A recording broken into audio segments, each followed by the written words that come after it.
Hello students, welcome back to Claric concepts. आज हम लोग कापलान टर्बाइन के ऊपर न्यूमेरिकल सॉल्व करने वाले हैं।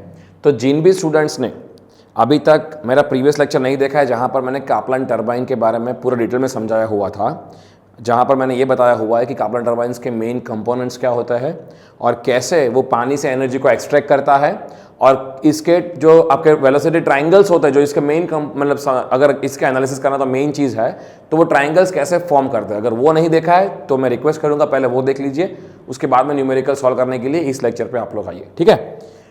तो थोड़ा लेक्चर को कंटिन्यू करने से पहले मैं ब्रीफ ओवर दे दूंगा 30-40 सेकंड के अंदर। कापलान टर्बाइन का जो हार्ट है वो है इसका रनर, जो आपको दिख रहा है, जिसकी आप बीच में एक हब रहता है, हब के ऊपर आपकी उसकी जो ब्लेड्स है वो माउंट की रखी रहती है, और इसका एक्शियल पानी का फ्लो आपका एक्शियल होता है, ठीक है। और आपका टर्बाइन जो घूमता है, that energy is transfer to generator, ये हमको पता है, राइट। अब थोड़ा इसका सेक्शनल व्यू देखेंगे तो यहाँ पर आपका शाफ्ट है, ये बॉस है, बॉस का डायमीटर dB है, ये आपका रनर ब्लेड्स है जहाँ डायमीटर आपका आउटर डायमीटर DO है, और ड्राफ्ट ट्यूब के होते हुए पानी आपका जो है वो निकल जाता है। ये सिंपल एक बेसिक अंडरस्टैंडिंग जो मैंने प्रीवियस लेक्चर में डिटेल में समझाया हुआ था, ठीक है। तो हम इसके ऊपर न्यूमेरिकल सॉल्व करते हैं, आइए। A Kaplan turbine working under a head of 20 metre. पहला तो चीज है कि 20 मीटर का हेड दिया हुआ है, तो लिखी दो सिंपल, गिवन डेटा। जो टोटल हेड दिया हुआ है पानी का वो कितना दिया हुआ है, 20 मीटर्स। मतलब ये तीनों हेड इसके अंदर आ गए, चाहे वेलोसिटी हेड, प्रेशर हेड और पोटेंशियल हेड, ठीक है। Develops 11772 kilowatt of shaft power. मतलब कि टर्बाइन जो है ये हेड के ऊपर माउंट किया हुआ है इस हेड के अंदर, तो ये जो पानी इस हेड से इसके ऊपर इंटरेक्ट करता है तो इतना शाफ्ट पावर डेवलप करता है। मतलब shaft power given to us is 11772 kilowatt. The outer diameter of runner is 3.5 metre. मतलब अगर मैं इसका आउटर डायमीटर ड्रॉ करूं, दैट इज DO, वो कितना है 3.5 metres. The hub diameter is 1.75, छोटा होगा इससे, इसको हम हब बोलेंगे तो बॉस बोलेंगे, DB 1.75 metres.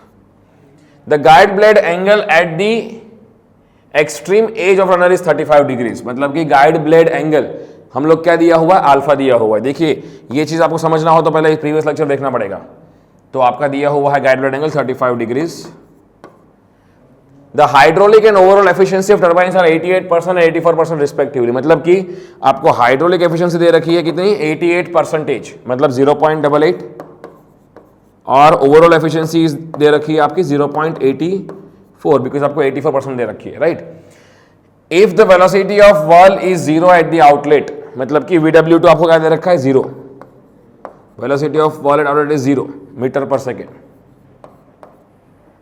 Then determine number 1 runner vane angles at inlet and outlet. मतलब कि आपको फाइंड करना है theta and phi. Theta find करना है इनलेट वाला ब्लेड एंगल, और आउटलेट वाला मतलब फाई, ठीक है। एंड स्पीड ऑफ टर्बाइन, मतलब कि आपको RPM फाइंड करना है, N टर्बाइन का स्पीड फाइंड करना है, ठीक है। तो let us first draw the velocity triangle. हमें पता है कि मेरे पास एक अगर ब्लेड है कापलान टर्बाइन की, तो आपका इनपुट पॉइंट 1, आउटलेट पॉइंट 2, और पहले तो मैं ड्रॉ करूंगा टेंजेंशियल लाइन जिसके ऊपर मेरा VR1 होगा हमेशा से, और फिर U1 आपका जो होगा वो इस डायरेक्शन में होगा, U1 U2 सेम रहेगा, कापलान टर्बाइन है इसीलिए U1 को मैं यहाँ जोड़ दूंगा ताकि मुझे V1 मिल जाए। तो V1 कहां से होगा, U1 के टेल से VR1 के हेड तक, ये आपका होगा V1। और ये जो एंगल यहां पर है वो अल्फा है। Alpha is what, given to you 35 degrees, ठीक है। अब ये एंगल आपका थीटा है जो VR1 ने बनाया हुआ है U1 के साथ में, जिसको आपको फाइंड करना है, डिटरमाइन करना है, ठीक है। और V1 का प्रोजेक्शन लेंगे तो हम कह सकते हैं कि V1 का U1 के अलॉन्ग में कंपोनेंट जो होगा वो आपका VW1 होगा, और V1 का परपेंडिकुलर टू U1 में जो कंपोनेंट होगा वो होगा VF1, ये हम देख चुके हैं। फिर आउटर ट्रायंगल में क्या होगा, टेंजेंशियल डायरेक्शन में VR2, फिर अगेन आपका U2 को मैं यहां ऐड कर दूंगा, और फिर मैं V2 मेरा क्या होगा, डायरेक्ट रेडियल होगा। और इसीलिए आपने देखो यहां पर मेंशन कर रखा है कि velocity of whirl is 0 eight outlet. अगर नहीं भी दिया हो तो भी कापलान के लिए तो वो 0 ही रहता है, ठीक है। अब थोड़ा फाइन करते हैं आगे, चलो स्टडी करते हैं। ये तो आपने जो दिया हुआ है वो दे दिया। अब पहले देखते हैं कि how to I get theta and phi. Theta यहां पर है, मुझे इसमें से क्या क्या दे रखा है, मुझे इसमें से आप देखेंगे तो मुझे शाफ्ट पावर दे रखा है, मुझे दे रखा है दोनों एफिशिएंसीज, मुझे दे रखा है अल्फा, ठीक है। मुझे स्पीड मुझे दिया नहीं, मुझे स्पीड फाइंड करना है। अब पहले तो एफिशिएंसी को देखते हैं क्या क्या मुझे मिल सकता है। सबसे पहले कि मैं बात करूंगी ओवरऑल एफिशिएंसी की बात करूंगा, तो मुझे what is overall efficiency, it is shaft power divided by water power, ये हम सीख चुके हैं आगे। तो इसको थोड़ा मैं और इलेबोरेट करूंगा। शाफ्ट पावर मेरा दिया हुआ है, that is as it is. Water power मेरा होगा रो, जी, क्यू और एच। ठीक है, तो इनमें से मुझे क्या क्या दे रखी है, मुझे ये वैल्यू पता है, मुझे शाफ्ट पावर पता है, मुझे रो पता है, जी पता है और एच पता है। तो मुझे यहां से क्यू मिल जाएगा। पहले तो क्यू निकाल लेता हूं क्या होता है। तो overall efficiency 0.84, that is equals to shaft power is 11772 kilowatt है, तो किलो का आपको 10⁻³ मल्टीप्लाई करना पड़ेगा वाट के लिए, divided by rho density of water क्या होता है 1000, जी क्या है मेरा 9.81, क्यू मुझे नहीं पता है और एच मेरा कितना है 20। तो इस इक्वेशन से क्यू को यहां ले लूंगा, 0.84 को नीचे लेके जाऊंगा तो मुझे क्यू का वैल्यू मिल जाएगा मीटर क्यूब पर सेकेंड में। आइए निकाल लेता है पहले। तो क्यू कितना होगा 11772 into 10⁻³ divided by 1000 divide by 9.81 divided by 20 divide by 0.84। Q मेरा आ रहा है 71.43 मीटर क्यूब पर सेकेंड। इसको आप याद रखिएगा। अब क्यू मिल गया मुझे, दोनों डायमीटर दिया हुआ है, आउटर और आपका बॉस डायमीटर, तो मुझे VF1 मिल जाएगा। कैसे? मुझे इतना पता है कि भाई Q जो है वो क्या होता है, इट इज π/4 आउटर डायमीटर का स्क्वायर माइनस बॉस डायमीटर का स्क्वायर इंटू VF1। ठीक है, अब इनमें से मुझे सब पता है, खाली VF1 नहीं पता है, तो मैं सबकी वैल्यू डाल देता हूं। Q मेरा आया था 71 पॉइंट, जो निकाला हमने 43 is equals to π/4 DO square. DO कितना है 3.5 मीटर, 3.5 का स्क्वायर माइनस 1.75 बॉस डायमीटर या हब डायमीटर उसका स्क्वायर और VF1। तो VF1 क्या होगा, इस पूरे को नीचे लेके चले जाओ इसके, तो find the value of VF1। तो पहले मैं इसको निकाल लेता हूँ VF1 π/4 इंटू 3.5 का स्क्वायर माइनस 1.75 का स्क्वायर और ये 71.43 डिवाइडेड बाई पूरा, that is 9.899 metre per second. और यही आपका VF2 भी होगा, बिकॉज एरिया सेम ही रहेगा, राइट? तो वो भी आपका वही होगा। अब देखिए, मुझे ये पता पड़ गया, मुझे ये एंगल पता है, ठीक है। अब ये पता है, ये एंगल पता है, तो क्या मैं VW1 निकाल सकता हूं? यस, कैसे? अब देखिए इस ट्राइंगल में, ये ट्राइंगल अगर देखेंगे तो इस ट्राइंगल में tan of alpha equals to VF1 by VW1। Yes, मैं कर लेता हूं यहां पे, tan alpha equals to opposite by adjacent VW1। तो VW1 क्या होगा VF1 बाई tan अल्फा। तो निकालो VF1 मेरा कितना है 9.899 tan ऑफ 35 डिग्रीज, क्योंकि मेरा गाइड ब्लेड एंगल दिया हुआ 35 डिग्रीज, तो डिवाइडेड बाई tan ऑफ 35, ये आता है VW1 आता है 14.13 मीटर्स पर सेकेंड।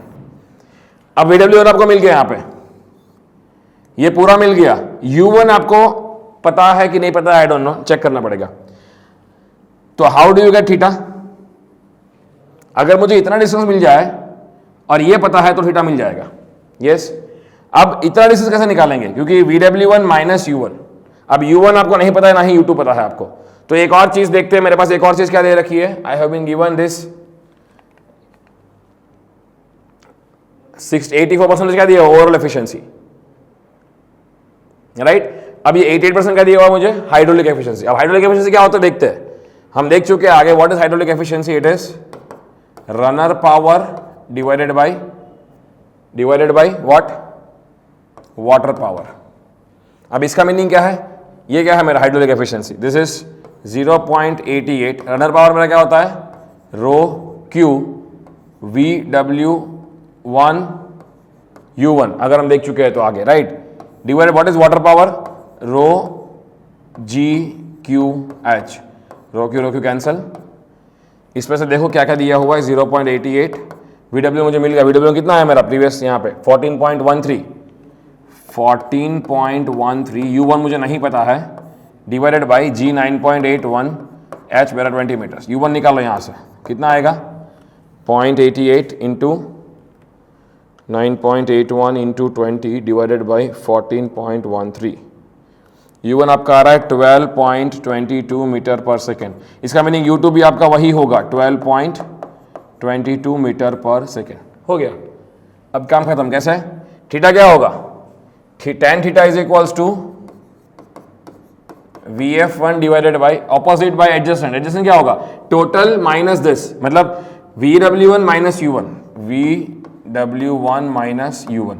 तो थीटा मेरा क्या होगा? tan इनवर्स VF1 कितना है? VF1 was 9.899। VW1 मेरा क्या है? यहां पे निकाला था 14.13। U1 मेरा क्या है? 12.22। हो गया। अब देखिए 9.899 डिवाइडेड बाई 14.13 माइनस 12.22 और उसका अब निकालो tan इनवर्स। ये आपका थीटा आएगा लगभग 79.079 डिग्रीज। आंसर नंबर 1 मिल गया। थीटा का आंसर मिल गया आपको, ये वाला ब्लेड एंगल एट इनलेट। अब क्या बाकी है? Phi, blade angle at outlet. कैसे निकालेगा फाई? देखिए V2 क्या है मेरा, हमको पता है कि V2 आपका जो होता है वो VF2 के बराबर ही होता है। तो VF1 और VF2 सेम है, तो VF1 मेरा अगर 9.899 है तो VF2 भी वही होगा, ये होगा 9.899।